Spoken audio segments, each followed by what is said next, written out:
Mon moi alcoolique a simulé une grossesse pour faire culpabiliser mon mari et le convaincre de la laisser emménager avec nous. Elle m'a ensuite accusé de lui avoir volé son frère. Je m'appelle Anna, j'ai 32 ans, et je suis mariée à Tom, 34 ans, depuis 8 merveilleuses années. Nous avons deux beaux enfants, Lily, 6 ans, et Max, 4 ans. Tom et moi nous sommes rencontrés à l'université alors que nous étudions tous les deux l'ingénierie. Dès le début, j'ai été attirée par sa nature bienveillante et son esprit vif. Nous avons commencé à sortir ensemble en troisième année et, depuis, nous sommes inséparables. Tom a toujours été un partenaire exceptionnel. Il soutient ma carrière de développeuse de logiciels et est un père présent pour nos enfants. Nous avons bâti une vie ensemble dont je suis fier. Cependant, ces derniers temps, notre bonheur a été assombri par un problème croissant. La sœur de Tom, Rachel, âgée de 30 ans. Pour comprendre la situation actuelle, il faut donner un peu de contexte sur la famille de Tom et Rachel. Ils ont grandi dans une petite ville avec leurs parents, Jacques et Marie. Jacques était ouvrier du bâtiment et avait un sérieux problème d'alcoolisme. Il était souvent absent et, lorsqu'il était présent, soit il dormait d'ivresse, soit il se montrait verbalement agressif. Marie travaillait à 2 emplois pour subvenir aux besoins de la famille, serveuse le jour et infirmière de nuit. Avec des parents souvent absents, Tom, en tant que frère aîné, a assumé de nombreuses responsabilités envers Rachel dès son plus jeune âge. Il veillait à ce qu'elle aille à l'école, l'aidait avec ses devoirs et avait même appris à cuisiner des repas simples pour qu'il ne souffre pas de la faim. Cela a créé un lien fort entre eux, mais a aussi posé les bases d'une dynamique malsaine. Quand Tom avait 16 ans et Rachel 12 ans, Jacques est finalement parti pour de bon. Marie est tombée dans une profonde dépression, à peine capable de fonctionner. Tom a dû pratiquement élever Rachel, tout en essayant de terminer ses études secondaires. C'était une période difficile, et je sais que cela a laissé des cicatrices profondes en eux. J'ai rencontré Tom lors de notre première année d'université. Il était calme et sérieux, toujours en train d'étudier ou de travailler à temps partiel. Il a fallu des mois avant qu'il ne parle de sa situation familiale. Je me souviens avoir ressenti de l'admiration pour sa force et sa résilience. À mesure que nous nous rapprochions, j'ai commencé à remarquer à quelle fréquence il recevait des appels de Rachel, qui avait besoin d'aide pour des projets scolaires, de conseils sur des problèmes d'amitié ou simplement d'une oreille attentive. Tom laissait tout tomber pour être là pour elle. Au début, je trouvais leur proximité touchante. Je suis fille unique, alors je pensais que c'était ainsi que fonctionnaient les relations entre frères et sœurs. Mais à mesure que notre relation progressait, la présence constante de Rachel dans la vie de Tom commençait à devenir envahissante. Lorsque Tom et moi nous sommes fiancés après l'obtention de notre diplôme, le comportement de Rachel a changé. Elle est apparue à notre appartement sans prévenir le soir, où nous lui avons annoncé la nouvelle, en pleurs, accusant Tom de l'abandonner. Tom a passé des heures à la consoler, tandis que je restais maladroitement dans notre chambre, me sentant comme une étrangère dans ma propre maison. Pendant les préparatifs du mariage, Rachel insistait pour être impliquée dans chaque décision. Elle appelait Tom avec des urgences chaque fois que nous avions un rendez-vous ou des réunions avec des prestataires. Au mariage, elle a prononcé un discours qui portait plus sur sa relation avec Tom que sur notre union. Elle m'a à peine mentionnée et s'est qualifiée de la femme la plus importante dans la vie de Tom. Après notre mariage, les choses ont empiré. Rachel appelait Tom à toute heure de la nuit pour des choses insignifiantes, disant que c'était une urgence, mais cela se révélait être quelque chose de trivial, comme un problème d'ampoule ou de solitude. Tom, étant le frère attentionné qu'il est, allait souvent l'aider, même si cela signifiait interrompre une sortie ou du temps en famille. J'essayais d'être compréhensive, me rappelant leur enfance difficile, mais cela a commencé à me peser. J'ai parlé à Tom, et il a accepté de mettre certaines limites avec Rachel. Il lui a dit qu'elle ne pouvait pas l'appeler après 21 heures sauf en cas d'urgence réelle, et qu'il ne laisserait pas tout tomber pour l'aider dans des problèmes mineurs. Rachel n'a pas bien pris cela. Elle m'a accusé d'avoir monté Tom contre elle et d'essayer de détruire leur relation. Elle a commencé à venir chez nous sans prévenir, souvent lorsque Tom n'était pas là. Elle faisait des remarques insinuant que je ne pouvais pas comprendre leur lien ou que je n'étais pas à la hauteur pour Tom. Quand je suis tombée enceinte de Lily, le comportement de Rachel s'est aggravé. Elle insistait pour m'accompagner à tous mes rendez-vous médicaux, disant qu'elle devait être là, pour son bébé. Elle a fait une crise lorsque nous ne l'avons pas choisie comme marraine, affirmant que c'était son droit en tant que sœur de Tom. Après la naissance de Lily, Rachel arrivait à des heures étranges, voulant tenir le bébé et faisait des commentaires sur la ressemblance de Lily avec elle, ignorant toute ressemblance avec moi. Les choses se sont légèrement améliorées à la naissance de Max 2 ans plus tard. Rachel semblait moins intéressée par lui, ce qui était un soulagement, mais étrange aussi. Elle continuait de concentrer toute son attention sur Lily et Tom, ignorant souvent Max et moi. Tout au long de cela, Tom a essayé de faire la médiation. Il aime sa sœur et se sent responsable d'elle, mais il voit aussi comment son comportement affecte notre famille. Nous avons eu d'innombrables disputes au sujet de Rachel au fil des années. Tom se sent souvent tiraillé entre sa loyauté envers sa sœur et son engagement envers notre famille. Les choses ont atteint un point critique le mois dernier lors de la fête d'anniversaire de Lily, lorsque Rachel est arrivée avec 1 heure de retard, visiblement ivre et portant une tenue inappropriée pour une fête d'enfants. Elle est entrée en titubant dans le jardin et s'est accrochée à Tom, ignorant tout le monde. J'étais mortifiée, mais j'ai essayé de garder mon calme pour Lily. Tom a tenté de se dégager doucement de Rachel et de la faire asseoir, mais elle ne le lâchait pas. Au moment de chanter « Joyeux anniversaire » et de couper le gâteau, Rachel a insisté pour se tenir à côté de Tom, me repoussant. J'ai vu rouge, mais j'ai mordu ma langue. La goutte d'eau fut lorsque Rachel sortit un cadeau spécial pour Lily. Une photo encadrée d'elle et Tom enfant, avec un mot disant « À ma nièce préférée, n'oublie jamais que ton papa était le mien en premier ». J'étais stupéfaite et tout le monde à la fête l'était aussi. Lily semblait confuse et Tom était livide. J'ai discrètement demandé à Rachel de partir, mais elle a refusé, disant qu'elle avait tout à fait le droit d'être là. Tom est finalement intervenu et lui a dit qu'elle devait rentrer et se calmer. Rachel a éclaté en sanglots, accusant Tom de l'abandonner et hurlant que je l'avais volé. Elle a renversé la table du gâteau dans sa crise, gâchant le gâteau d'anniversaire de Lily et provoquant la panique parmi les invités. Tom a dû sortir Rachel physiquement de notre propriété pendant qu'elle criait et se débattait.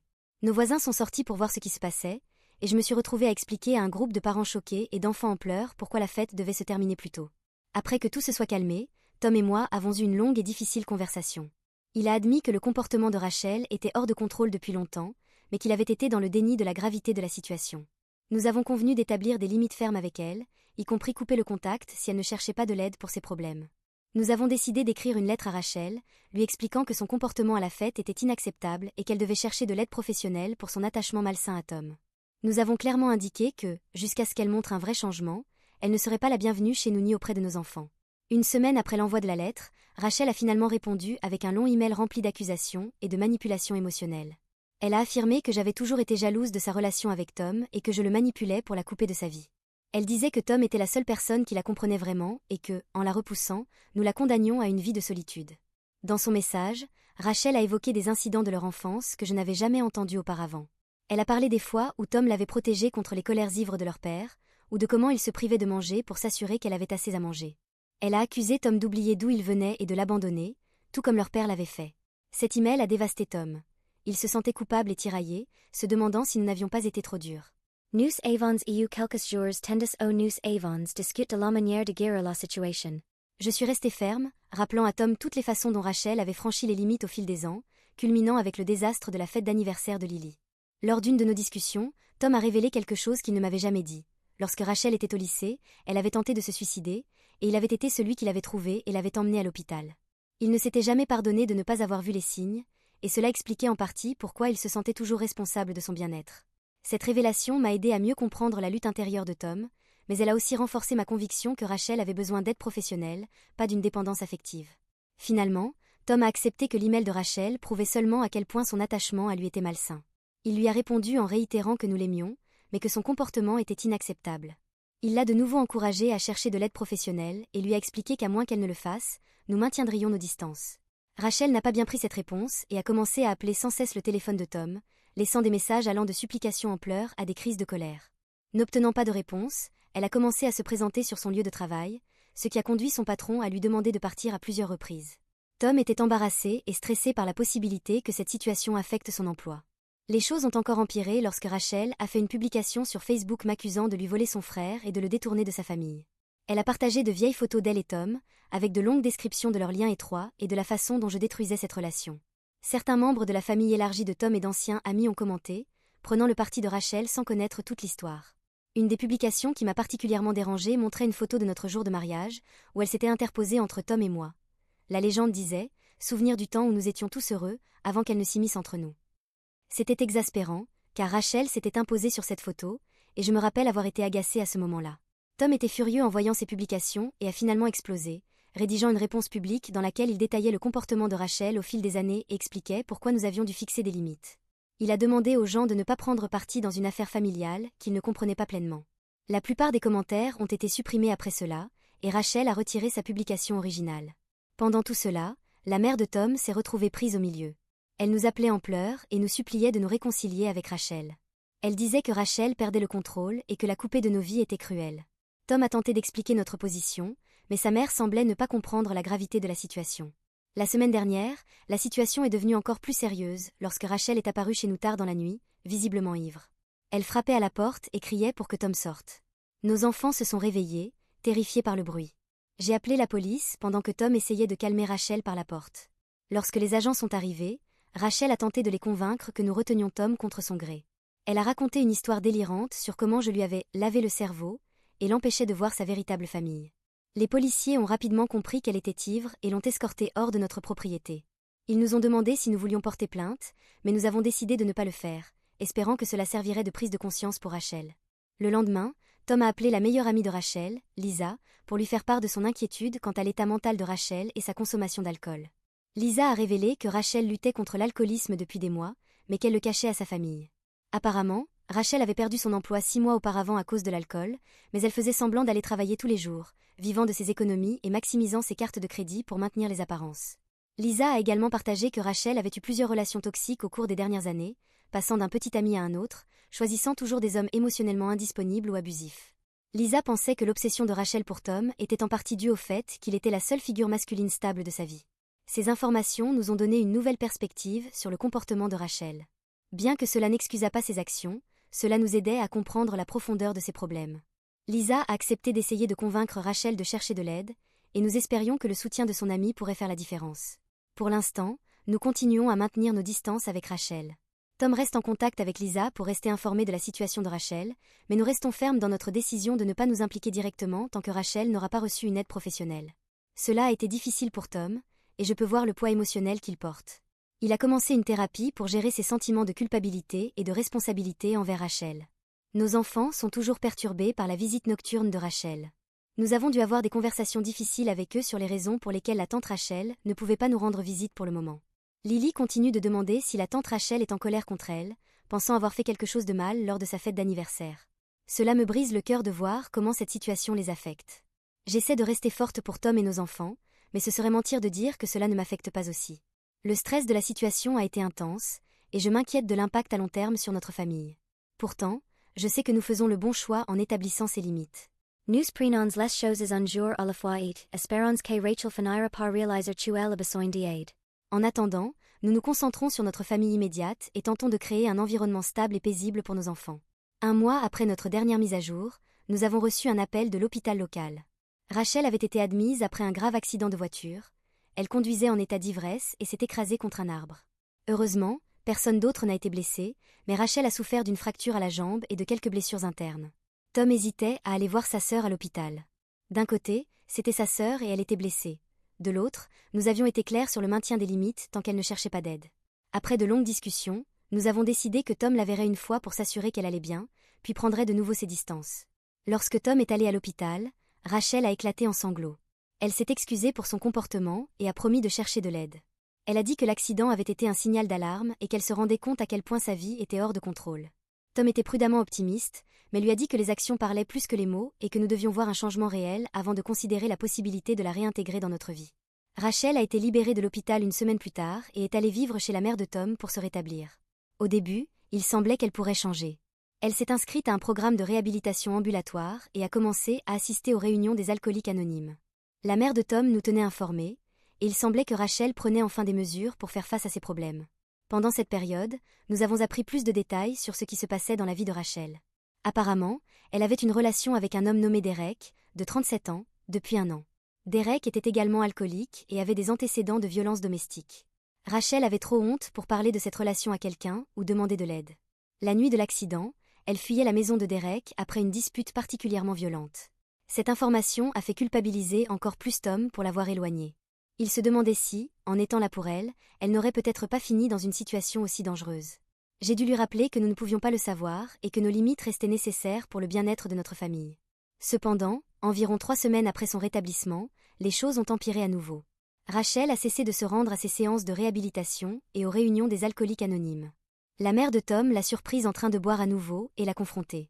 Rachel a réagi avec fureur, accusant sa mère de prendre mon parti et de ne pas comprendre combien les choses étaient difficiles pour elle. Nous avons appris plus tard que Rachel avait repris contact avec Derek. Il la contactait constamment, alternant entre excuses et menaces. Vulnérable et isolée, Rachel avait commencé à lui parler à nouveau malgré les dangers évidents. La situation a atteint un point critique lorsque Rachel est de nouveau venue chez nous. Cette fois elle n'était pas ivre, mais elle était visiblement instable. Elle pleurait et suppliait Tom de la laisser emménager avec nous, disant qu'elle ne pouvait plus rester chez sa mère. Elle a promis qu'elle se tiendrait bien et qu'elle aiderait avec les enfants. Tom a tenté de lui expliquer calmement pourquoi cela n'était pas possible, lui rappelant les limites que nous avions fixées. Rachel n'a pas bien pris cela. Elle a commencé à crier que je l'avais montée contre elle et que je l'empêchais de voir sa véritable famille. Elle a menacé de nous traîner en justice pour obtenir des droits de grands-parents, bien qu'elle ne soit pas grand-mère, pour voir nos enfants. Au milieu de sa crise, Rachel a révélé qu'elle était enceinte de l'enfant de Derek. Elle a dit qu'elle avait maintenant besoin de l'aide de Tom plus que jamais et qu'il ne pouvait pas l'abandonner elle et son futur neveu ou nièce. Cette révélation nous a tous pris de court et a ajouté une nouvelle couche de complexité à une situation déjà difficile. J'ai dû emmener nos enfants à l'étage, car ils étaient effrayés par la scène que Rachel faisait. Tom a finalement réussi à la faire partir, mais pas avant qu'elle ne fasse un scandale qui a de nouveau attiré les regards curieux de nos voisins. Après cet incident, nous avons décidé qu'il était nécessaire de prendre des mesures plus drastiques. Nous avons consulté un avocat pour obtenir une ordonnance de restriction contre Rachel. L'avocat nous a conseillé qu'étant donné le comportement de Rachel, nous avions de bonnes chances d'obtenir une ordonnance temporaire, bien qu'il ait averti que la grossesse de Rachel pourrait compliquer les choses, surtout si elle tentait de l'utiliser pour obtenir la sympathie du tribunal. Nous avons demandé l'ordonnance de restriction le lendemain. Cela a été l'une des décisions les plus difficiles que Tom ait eu à prendre, mais nous étions tous deux d'accord que cela était nécessaire pour la sécurité et le bien-être de notre famille. L'ordonnance temporaire a été accordée, et Rachel a reçu les papiers quelques jours plus tard. Comme on pouvait s'y attendre, cela a provoqué une grande rupture dans la famille de Tom. Sa mère était dévastée et, dans un premier temps, a refusé de nous parler. Certains membres de la famille de Tom ont pris le parti de Rachel, envoyant des messages de colère sur la façon dont nous exagérions et étions cruels avec une femme enceinte en détresse. Tom luttait avec la culpabilité et remettait en question notre décision. La nouvelle de la grossesse de Rachel l'avait profondément affecté, et il était déchiré entre la volonté de protéger notre famille et la responsabilité qu'il ressentait envers sa sœur et son futur enfant. Nous avons eu plusieurs conversations émotionnelles à ce sujet, mais nous restons tous deux fermes dans notre décision de maintenir les limites. Nos enfants ont commencé à poser des questions sur les raisons pour lesquelles toute la famille se disputait, et il était difficile d'expliquer la situation de manière compréhensible pour eux. Lily, en particulier, semblait ressentir la tension et a commencé à avoir des cauchemars. Nous avons tant de les protéger de la situation autant que possible, mais ce n'est pas facile. Je suis épuisée et stressée, mais je sais que nous faisons ce qui est juste. Nous ne pouvons pas continuer à laisser le comportement de Rachel interrompre nos vies et potentiellement mettre nos enfants en danger. J'espère seulement que cela sera enfin le signal d'alarme dont elle a besoin pour obtenir de l'aide, pas seulement pour elle, mais aussi pour son futur enfant. Nous avons une audience au tribunal prévue pour le mois prochain pour déterminer si l'ordonnance de restriction sera rendue permanente. Tom et moi sommes anxieux, mais nous essayons de rester concentrés sur ce qui est le mieux pour notre famille immédiate. Nous discutons également de la manière dont nous allons gérer la grossesse de Rachel et du rôle, que nous devrions jouer dans la vie de notre futur neveu ou nièce. 3 mois après l'audience au tribunal, et après une période difficile, l'ordonnance de restriction permanente a finalement été délivrée. La juge a pris en compte la grossesse de Rachel, mais a déterminé que son comportement représentait un risque important pour la sécurité de notre famille. Elle a également ordonné que Rachel suive une réhabilitation et subisse une évaluation psychologique comme condition pour toute révision future de l'ordonnance. La mère de Tom était dévastée et, au début, a refusé de nous parler, mais avec le temps, l'absence d'incident a permis à certains membres de la famille de comprendre la gravité de la situation. 2 mois après l'ordonnance, nous avons reçu la surprenante nouvelle que Rachel s'était inscrite dans un centre de réhabilitation spécialisé pour les femmes enceintes ayant des problèmes de dépendance. La menace de perdre la garde de son enfant l'avait finalement poussée à réagir. Elle a admis qu'elle avait un problème et que son comportement avait été destructeur. Tom était prudemment optimiste, et nous avons convenu de ne pas précipiter les choses, adoptant une approche de « wait and see ». 3 mois plus tard, Rachel a donné naissance à un garçon en bonne santé, qu'elle a appelé Jacques, en hommage à leur père. Bien que Tom n'ait pas pu être présent en raison de l'ordonnance, Rachel a permis à la mère de Tom de nous envoyer des photos, ce qui a été un petit mais significatif pas en avant. Rachel nous a envoyé une lettre dans le cadre de son programme de 12 étapes, dans laquelle elle assumait l'entière responsabilité de ses actions, présentait des excuses sincères et expliquait qu'elle comprenait pourquoi nous avions dû prendre ces mesures. Elle n'a pas demandé pardon ni à être réintégrée dans nos vies, elle souhaitait simplement reconnaître le mal qu'elle avait causé. Elle a mentionné qu'elle était sobre depuis 5 mois et qu'elle s'engageait à le rester pour son fils. Elle a également partagé qu'elle suivait une thérapie régulièrement et travaillait sur ses problèmes de dépendance affective. Tom et moi avons lu la lettre ensemble, et cela a suscité de nombreuses émotions. Nous avons décidé de ne pas répondre immédiatement, sentant que nous avions besoin de temps pour tout assimiler. Nous ne savons toujours pas à quoi ressemblera notre relation avec Rachel à l'avenir, s'il y en a une. Pour l'instant, nous sommes simplement soulagés qu'elle reçoive l'aide dont elle a besoin. Quant à nous, la vie est revenue à une normalité que nous n'avions pas connue depuis des années. Nos enfants vont bien, et la tension qui pesait sur notre famille depuis si longtemps a enfin disparu. Tom et moi sommes plus unis que jamais après avoir affronté cette épreuve ensemble. Nous avons tué pour encore y avoir de défis venir, notamment à mesure que Rachel poursuit sa réhabilitation et allive son fils, mais nous avons appris l'importance de fixer de limites et de prioriser les besoins de notre famille immédiate. Ce fut un chemin douloureux, mais je crois que nous en sommes ressortis plus forts de l'autre côté.